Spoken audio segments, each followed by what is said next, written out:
When they told you that the dream was over. But here's the truth, your dream is just beginning. The best of the best is coming together. The USFL and the XFL are merging to create the United Football League, the UFL. The best spring football league in the world. What a catch! It's one of the most insane catches I've ever seen. One man to beat! He's gone! 96 yards to the house! No one's gonna get him! These players are going to play hard-nosed, intense football. Into the end zone. Yeah!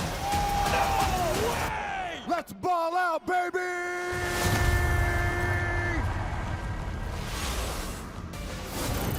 Down goes Frazier. It has been 379 days since the Birmingham Stallions felt the sting of a loss. But that streak came to an end here in Week 9. San Antonio did the unthinkable. You're going to want to stick around and see how they did it. Yes, most definitely, because we're going homeward bound. What a movie. Home field advantage just got very interesting in the XFL conference, Dopp. Can the Battlehawks put their feet in the ground to fight for a playoff run in the Battle Dome? And it's all business today here on UFL Today. We got the best plays and moments from an epic Week 9. You know what that means. UFL Today starts now! Woo!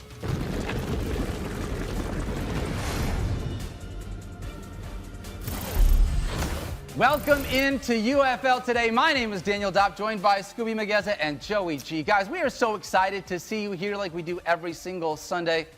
Skubie, it's Week 9. Yeah. Like, we're already through it. We only have one more week until the end of the season. How you feeling, buddy? Thank God. First off, happy Memorial Day weekend. Happy Everybody Memorial Day celebrating. weekend. Appreciate y'all joining the show. I'm feeling great. The weather is great. This season is great. Yeah. At the start of the year, we said this is the best version of football that you are going to see. We did not lie to you.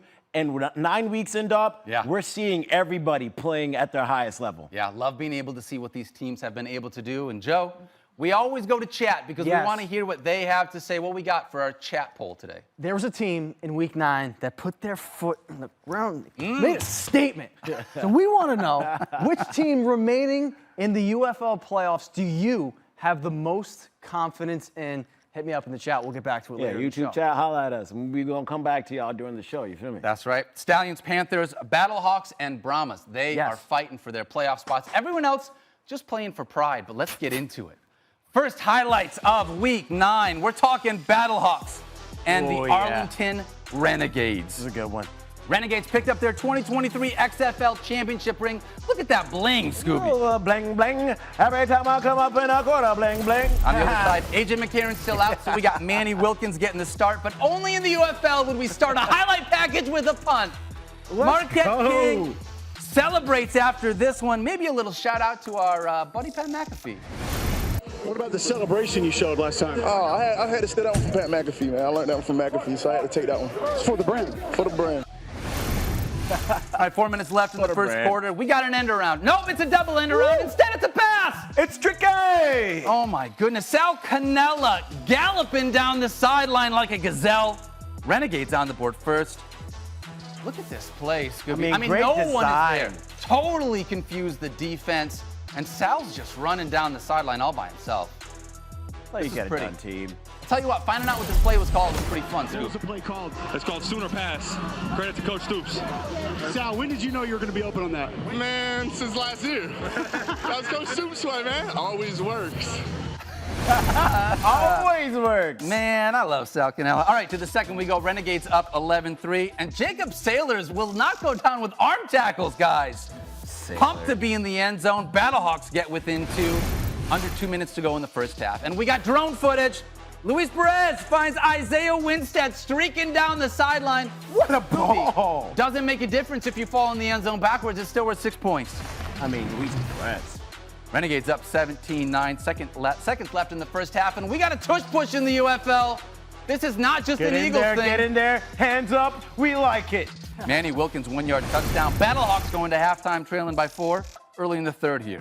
Wilkins scrambles left, and he just froze that defender all the way to the end zone. Watch number 25, Skubie. The freeze and the hop into the end zone, that's nice right there. Beautiful. Battlehawks take the lead 21-19. Renegades are not going away, though.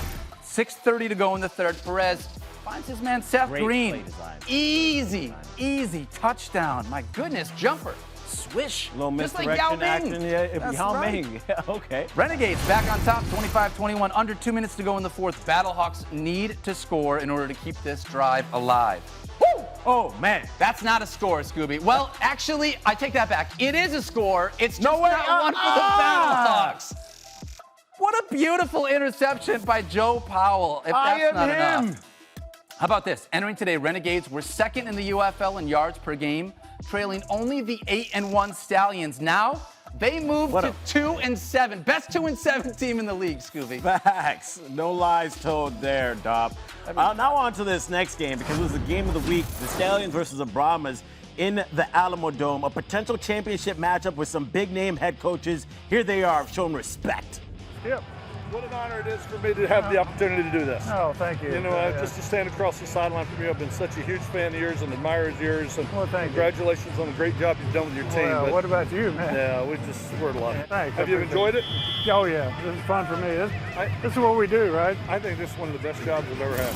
I mean, that's what Demarius Gates was thinking as well when he rushed the quarterback untouched. Quentin Dormady, strip sack, Stallions, recover. Tough start for the Brahmas. They get another crack at it after Birmingham did nada with it, and they draw up a double pass. Dormady to Kirkland to Justin Smith for the TD. Sheesh. Kirkland reminding us that he used to play QB at LSU and reminding us that he still got a hand cannon. Take another look, Dopp. Look at this double pass. That defense totally bit on that too. Wide open there. Yeah, you know what? Let's take a flashback. Reminds me of last year when Kirkland threw the first double forward pass in the XFL for the Houston Roughnecks. This guy does it all. Now let's head back to the UFL, as in today's game, because Chase Garbers entered the game. Remind the people who he is, Dopp. Yeah, former standout quarterback at Cal. Spent 2 seasons in the NFL with the Raiders, but this is his first season with the San Antonio Brahmas in the UFL. Yeah, and he's back after being hurt. He was a little bit rusty at first, but it's a good thing. He can just throw easy little slants to this man, Jontre Kirkland. He's a problem. Wait a second. I thought he threw touchdown passes. He also catches passes? Ah, he sure does. He had 4 catches for 66 yards on the day. Then on the 1-yard line, Morgan Ellison punches it in for 6 more. It's 12-3 Brahmas. Fans pumped because their stars are locked in. Kayla. Guys, here with Jontre Kirkland, who clearly set your team up for perfect field position. What do you see? What goes through your mind when you're able to make plays like that? Sure, just making a play, one play at a time, till we score. We chalk it up on the sideline, come back and make us another play. That's all I'm thinking. And the Stallions have their fewest first-half points in franchise history, but they're looking to get things going. Check out this throw from Martinez to Chase Sternberger. Thread the needle. How do you do that? And also, how about the tight ends in the UFL, Skubie? These guys just making plays. Real talk. Tight ends are ballers in the UFL. And if you start something, it's going to be something. Martinez and Sternberger, again, 10 pennies, because that's a dime. 7 catches, 110 yards, and a touchdown for Jace. It's a 3-point game. Now to the fourth quarter. It's 3rd and 26 for the Brahmas. And Garbers goes deep over the middle. Ooh. Incomplete. Very incomplete. But there's a flag. There is not. What? That was so late, Skubie. Back-breaking automatic first down. 7 penalties for 78 yards in this game for Birmingham. Costly. Now it's 2nd and 7 inside the red zone. Morgan Ellison says, "We up." He had 12 carries, 30 yards, and 2 touchdowns on the day. Uncharted waters for the Stallions as they now trail in the 4th. Now let's hear from Martinez before he takes the field. You got the ball to win the game, brother. What's going through your head? Go execute. Same thing as the whole rest of the game. It's on us. Not about what they're doing, about what we're doing. Love that, brother. Thank you. Not often you hear from a guy before he has a game-winning drive, but I got a bad news for you, bro. It's Brad Wing. He don't care because he's hitting 64-yard bombs. The dude's a dog, an act only reserved for a man who got a shout-out from Nicki Minaj in Skirt. She said, "I'm playing the field. Brad Wing the punch." I love this. But the Stallions are undefeated this season for a reason. Adrian Martinez says, "I like my eggs scrambled." Yeah, 16-yard game. Their boy is still eating. He had 5 carries for 56 yards. just over 30 seconds left in the game. Do or die for Birmingham. Martinez fighting for his life here. Get off of me. Escapes the pocket, launches it. Tez Tabor picks it off. Down go the Stallions for the first time, and Wade Phillips is pumped. Get it! Yes! Yes! We win! We win! We win! We win! We win! Birmingham's. That brings me so much joy watching them go, we win! We win! 15-game winning streak snapped. Love it. Way to play. I mean, them Brahmas, some problems, man. Yeah, okay, so here's the question. Skubie, obviously Stallions came in undefeated, right?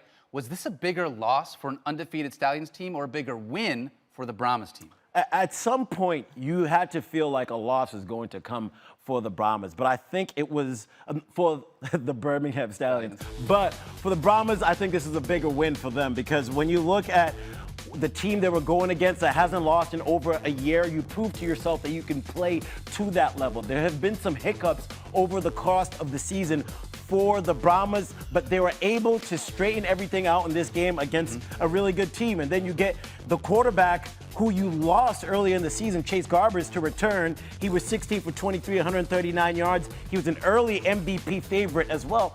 Don't forget about that.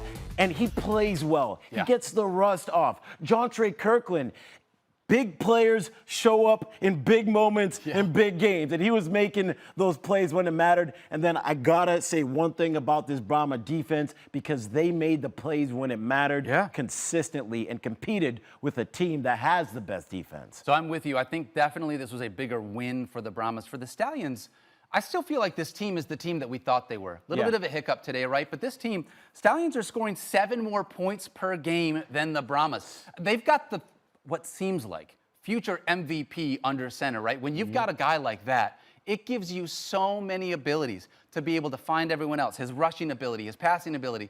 Also, that defense for the Stallions, they lead the league in takeaways. So for the Brahmas, if they're going to be able to step up and do something here, their defense is going to have to be a part of this if they're going to slow down anything that is going to happen here in the playoffs. I do want to ask you, though, Joe. This isn't just our thought. What do you in the chat think about this? So the chat, Jers King, the show, always watching. He thinks, what up, B? Yeah, what up is right. Thinks that the Brahmas win was bigger than the Stallions loss. Okay. Me, I respectfully disagree. You want Whoa! me to say why? All right, let's hear it, man. That everyone always has a reason. Hear me out. It's all right. Hear me out. Tell us why you're wrong. The Patriots, your Patriots, and this is a little bit of a bigger scale comparison. They went into the 07 Super Bowl undefeated.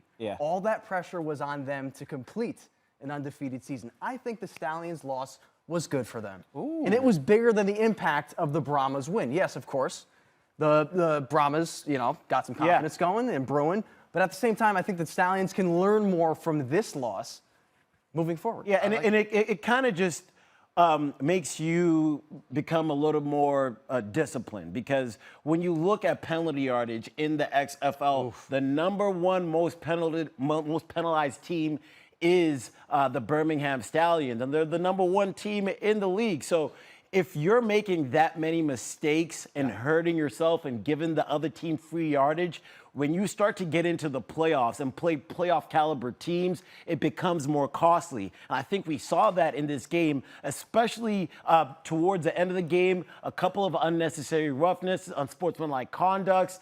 Those personal fouls can't happen. A holding call, I'll take that. A face mask, I'll take that because that's effort. But those mental mistakes, those are the ones that are the most costly. Yeah, I'm with you on that. Super quick. People are saying your beard has been on point all season. Hey, thank you so much. This is why we go to chat. That's what I'm talking about. It's week 9. I let the hair down a little bit today. You know what I mean? Like we're having a good time here. It's a weekend, man. That's it's a holiday right. weekend. Hey, speaking of it being a weekend, we also got a couple more games we got to get to because we had a lot of fun in the UFL this week. Let's talk about my Michigan Panthers and the Houston Roughnecks. Everyone's pumped for this one. Good vibes all around. Roughnecks out here trying to make something happen, though. In the first, Nate McCrary in place of West Hills. Ooh, little nice juke. Big bounces dude. it to the outside. Pretty touchdown. Panthers on the board for a 6-0. Just after halftime, Panthers up 6-3. Roughnecks Nolan Henderson finds Justin Hall. Skubie, he's just faster than everyone else on the defense. Oh, he put his head down and hit fourth gear. You ain't catching him. 63-yard touchdown. Roughnecks take the lead 9-6, under 10 minutes in the third. And guess what? It's the same guy. Justin Hall again. Justin Hall, second touchdown. When are they going to cover him? Houston extends the lead 15-6, 5:31 left in the third now. Bryce Perkins looking for his man, Trey Quinn. Over at the sideline, easy pitch and catch. That was simple. I like Bryce Perkins under center. This offense looks better with him there. I agree with you. Panthers back within 4 under 2 minutes left in the third. Mark Thompson rushing for 2 yards, trying to find his way in the end zone. Roughnecks looking good in this one. Extend the lead to 22-12. Panthers not going away, though. Fourth quarter now. Perkins says, you cannot count us out. Bryce Perkins, woo! Dude, this guy can move too? This guy is looking like a little Adrian Martinez back there. All right, 5:33 left to play. Perkins looking for COC Mariner. Watch this replay, though. Was that a pick? It looks like a pick. No but way. I swear that was caught by the offense. Look at this. Unbelievable. That was so huge in this moment of the game, dog. It was huge. Panthers keep the ball. You know what that means? Bryce Perkins has another chance to make a play. Leads to a score. Panthers regain the lead 25-22. Huge play there. All right, Roughnecks, one last chance. Looking deep, and the pass is broken up by Nate Brooks. Defense. Love seeing that defense from this Panthers team. Brooks is pumped on this one. Panthers win 26-22. All right, we're off to Memphis for Defenders versus Showboats. And it may not have been the game on your schedule, but we had it because we are the UFL Today. Let's go, baby. We're going to pick this up in the first quarter. It's a scoreless game. DC going for the 4th and 2. And Jordan Ta'amu connects with Chris Rowland, and he's going to keep rolling. What? Rolling. 34-yard touchdown. Defenders go up 6-0. Who sung that song? That's some background singer. That's what I'm talking about, That's right. 5 minutes later, DC with the ball again. Ta'amu says, let me use my SS. That's shoes and socks. For the first down, he had 4 carries for 38 yards with his SS today. Second quarter, defenders in striking distance. Kiki Cutie.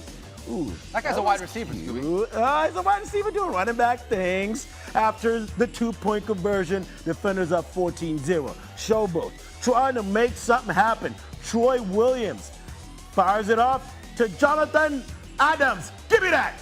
Whoa, yes. One-handed catch? Yes, that's exactly. tough as a wide receiver, right, Skubie? It is tough. You've done that he's before? got the gloves. Those gloves look shiny, but listen, he snagged that thing, and he still made the grab and made our highlight. So congratulations to him for that. Later in the second, DC with the ball. Ta'amu goes deep. And maybe he shouldn't because it was picked off by DJ Daniel. Damn, Daniel. Damn, that was a little too deep, but I'm a fan of this Daniel guy, I tell you what. Daniels, guys with great names. Late in the second, Showboats marching, and they give the ball to the big back, Darius Victor, and he takes off for 26 yards. If he didn't tackle himself there, he might have been able to plow into the end zone. You do not want to tackle him. He's like a bowling ball, so why not just give it to him again?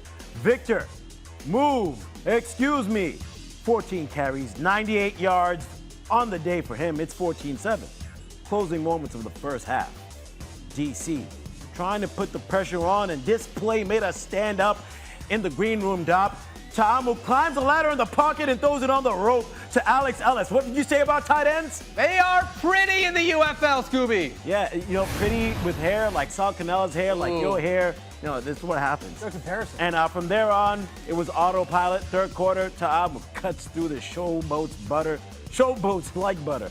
That made it 30-7. Coach DiFilippo's face says it all. Bucks cut the feed, and so are we. Defenders win it. Yeah, you look at the UFL standings in this one. We got 4 teams at the top. They've each clinched conference championship games. Stallions at 8-1, taking on the Panthers next week, who are 7-2. We basically got a matchup. We got the Brahmas taking on the Battlehawks next week as well. Week 10 is going to be a very fun week in the UFL, Skubie, especially for these teams at the top, because they're basically playoff previews for us. Yeah, and we will have all of that covered. We'll be on a little bit later next week because of that. But I do want to say that Panthers versus Stallions game, we might see the Stallions losing 2 games in a row for the first time, because the Panthers, as we have mentioned over and over again, Dopp, are a sneaky team, and if their quarterback situation gets figured out, they will make some noise. I love seeing what they've been able to do with Bryce Perkins if they can keep that rolling. Now, real quick, AJ McCarron, Battlehawks, what's the deal with him?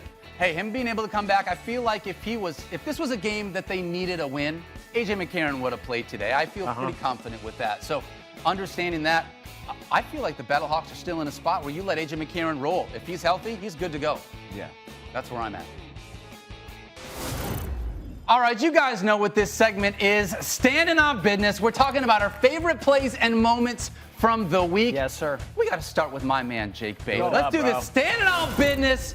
Same things, different day. You ever wonder what a 70-yard... Same things? Yeah, that's how we say this around here. Wonder what a 70-yard field goal looks like? Jake Bates pull one through the uprights in practice. This man's standing on business, Scoob. Reminding us he got a boot, and Jontre Kirkland is reminding us he used to stand on business as a quarterback at LSU. That was a double pass. And listen, if you're a good businessman, what you did in the past, you can do in the present. Like when he threw the pass for a touchdown in the XFL with the Houston Roughnecks, and then he comes back and says, I do it in the UFL. I'm not just a businessman, I'm a businessman. Love that business. How about this end around, double end around? No, it's actually a pass to Sal Cannella. That's some good looking business right there.